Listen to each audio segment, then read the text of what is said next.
The Arthashastra presents a comprehensive and strikingly pragmatic blueprint for statecraft, attributed to the ancient philosopher Kautilya.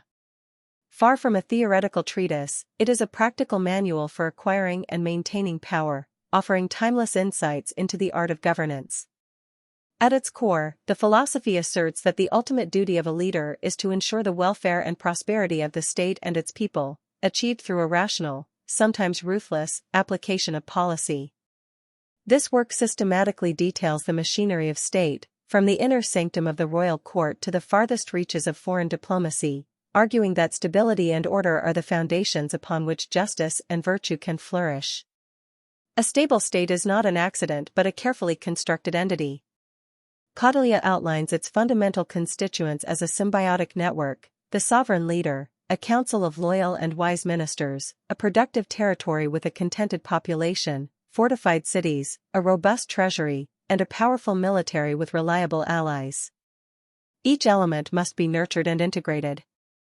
The construction of infrastructure, roads, irrigation, forts, is seen not as a luxury but as a vital duty to secure trade, enable communication, and defend the populace.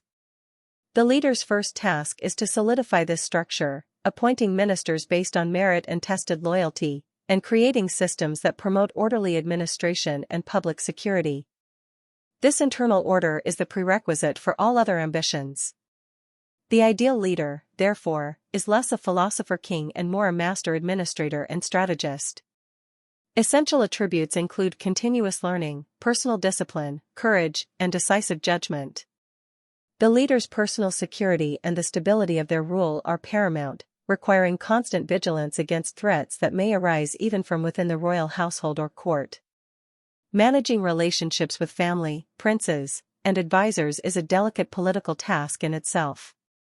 A critical, often emphasized duty is the grooming of a worthy successor, trained in all arts of leadership to ensure a seamless transition.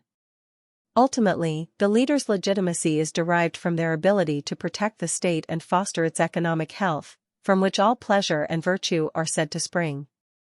Economic management receives meticulous attention, as the treasury is rightly identified as the state's lifeblood. A leader must actively cultivate diverse revenue streams through taxation, state monopolies, trade, and resource management. Fiscal prudence is essential, requiring detailed budgeting, regular auditing, and transparent accounting to prevent corruption and build public trust. Kautilya advocates for direct supervision of the treasury by the leader and their most trusted allies. He also presents starkly pragmatic solutions for financial crises, suggesting that in dire straits, even the sale of honors is permissible to refill the coffers. The underlying principle is that a wealthy state can maintain a strong military, and together they form an indomitable power. Justice and law are framed as instruments of social stability. The legal system described is complex and systematic, drawing from sacred texts, custom, and royal decree. It covers a vast range of civil matters, contracts, debt, inheritance, labor relations, and establishes formal procedures for criminal investigation and trial.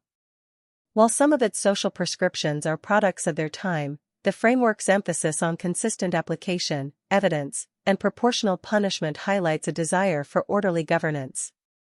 The legal apparatus serves to resolve disputes, protect property, and maintain the social hierarchy, thereby preventing internal discord.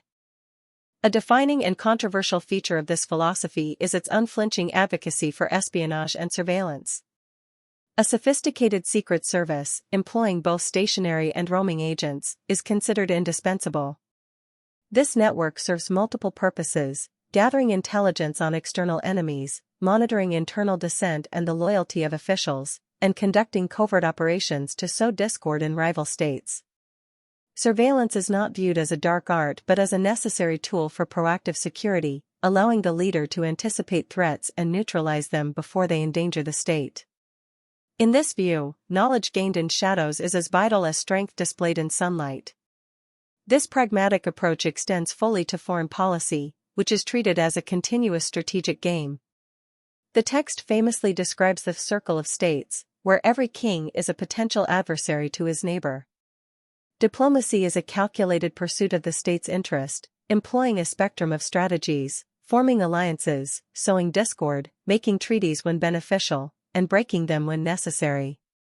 The goal is to constantly improve one's own position relative to rivals, using a blend of diplomacy, covert subversion, and military posturing.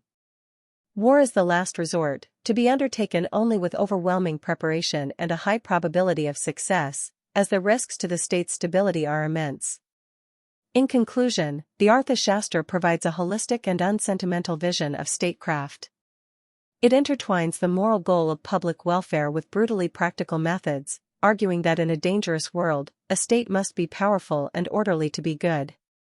Its lessons on administrative structure, economic prudence, legal order, and strategic intelligence transcend their ancient origins, offering a compelling lens through which to examine the perpetual challenges of leadership, power, and governance.